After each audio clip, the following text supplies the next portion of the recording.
Seção 3. Do contabilista e outros auxiliares. Artigo 1177. Os assentos lançados nos livros ou fichas do preponente, por qualquer dos prepostos encarregados de sua escrituração, produzem, salvo se houver procedido de má-fé, os mesmos efeitos como se o fossem por aquele. Parágrafo único. No exercício de suas funções, os prepostos são pessoalmente responsáveis perante os preponentes pelos atos culposos e perante terceiros solidariamente com o preponente pelos atos dolosos. Artigo 1178. Os preponentes são responsáveis pelos atos de quaisquer prepostos praticados nos seus estabelecimentos e relativos à atividade da empresa, ainda que não autorizados por escrito. Parágrafo único. Quando tais atos forem praticados fora do estabelecimento, somente obrigarão o preponente nos limites dos poderes conferidos por escrito, cujo instrumento pode ser suprido pela certidão ou cópia autêntica do seu teor. Capítulo 4. Da escrituração. Artigo 1179.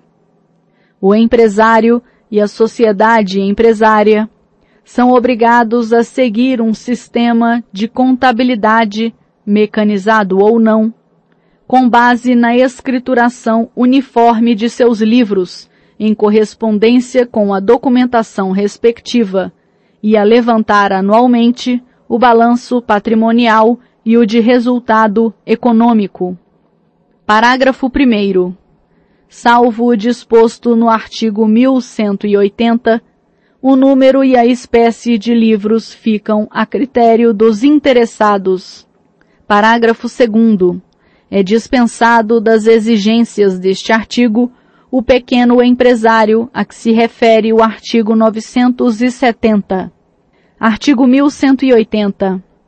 Além dos demais livros exigidos por lei, é indispensável o diário, que pode ser substituído por fichas, no caso de escrituração mecanizada ou eletrônica. Parágrafo único. A adoção de fichas não dispensa o uso de livro apropriado para o lançamento do balanço patrimonial e do de resultado econômico. Artigo 1181. Salvo disposição especial de lei, os livros obrigatórios e, se for o caso, as fichas, antes de postos em uso, devem ser autenticados no Registro Público de Empresas Mercantis. Parágrafo único. A autenticação não se fará sem que esteja inscrito o empresário ou a sociedade empresária, que poderá fazer autenticar livros não obrigatórios. Artigo 1182. Sem prejuízo do disposto no artigo 1174, a escrituração ficará sob a responsabilidade de contabilista legalmente habilitado, salvo se nenhum houver na localidade. Artigo 1183. A escrituração será feita em idioma e moeda corrente nacionais e em forma contábil, por ordem cronológica de dia, mês e ano, sem intervalos em branco, nem entrelinhas, borrões, rasuras, emendas ou transportes para as margens. Parágrafo único. É permitido o uso de código, de números ou de abreviaturas que constem de livro próprio, regularmente autenticado. Artigo 1184. No diário serão lançadas com individuação, clareza e caracterização do documento respectivo, dia a dia, por escrita direta ou reprodução, todas as operações relativas ao exercício da empresa. Parágrafo 1º. Admite-se a escrituração resumida do diário, com totais que não excedam o período de 30 dias, relativamente a contas cujas operações sejam numerosas ou realizadas fora da sede do estabelecimento, desde que utilizados livros auxiliares regularmente autenticados para registro individualizado e conservados os documentos que permitam a sua perfeita verificação. Parágrafo 2º.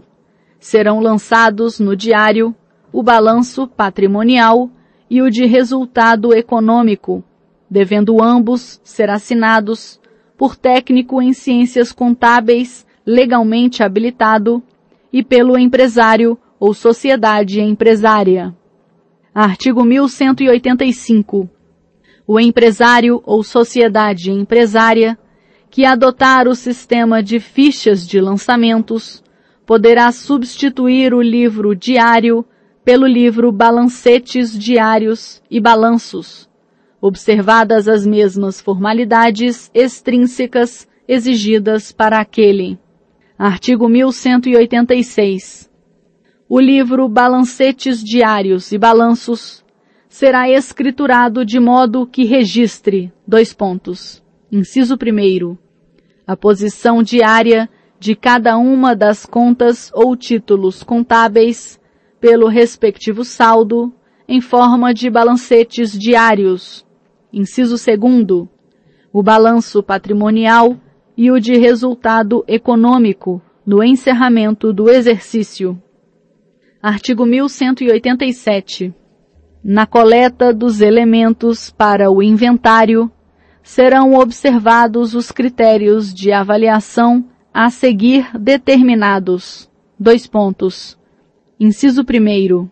Os bens destinados à exploração da atividade serão avaliados pelo custo de aquisição, devendo, na avaliação dos que se desgastam ou depreciam com o uso, pela ação do tempo ou outros fatores, atender-se à desvalorização respectiva, criando-se fundos de amortização para assegurar-lhes a substituição ou a conservação do valor. Inciso 2º. Os valores mobiliários, matéria-prima, bens destinados à alienação ou que constituem produtos ou artigos da indústria ou comércio da empresa, podem ser estimados pelo custo de aquisição ou de fabricação, ou pelo preço corrente, sempre que este for inferior ao preço de custo, e quando o preço corrente ou venal estiver acima do valor do custo de aquisição ou fabricação, e os bens forem avaliados pelo preço corrente, a diferença entre este e o preço de custo não será levada em conta para a distribuição de lucros, nem para as percentagens referentes a fundos de reserva. Inciso 3º. O valor das ações e dos títulos de renda fixa pode ser determinado com base na respectiva cotação da Bolsa de Valores. Os não cotados e as participações não acionárias serão considerados pelo seu valor de aquisição. Inciso 4º. Os créditos serão considerados de conformidade com o presumível valor de realização, não se levando em conta os prescritos ou de difícil liquidação, salvo se houver, quanto aos últimos, previsão equivalente. Parágrafo único.